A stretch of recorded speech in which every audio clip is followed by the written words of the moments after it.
Good day mga kaibon! So this is the sample of our customized cage ng 2x2x4 na flight cage. Meron na rin po siyang free slot ng feeder. Ayan. So pag nagpagawa kayo sa amin nito mga kaibon, free na po yung ating stainless bowl. And then meron na rin po siyang sariling pintuan ng inyong mga feeder.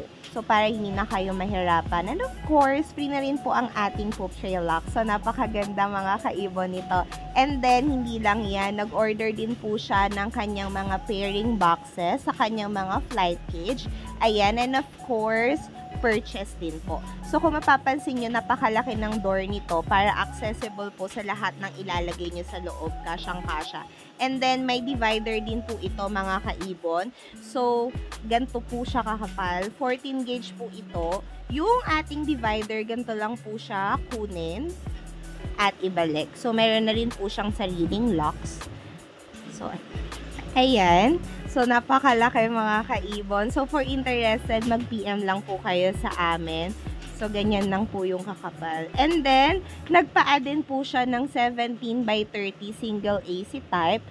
Meron din po itong feeder. So, kung mapapansin nyo, free na rin po ang ating poop tray lock dito. And of course, nagpagawa po siya ng 2 slot ng feeder slot.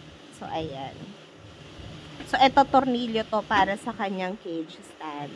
So, yung ating single AC, tandaan nyo mga kaibon, detachable ang kanyang cage stand para maging double purpose din po yan. Pwedeng alisin, pwedeng tanggalin. And then, meron din pong carrier na binili. So, for interested, PM me.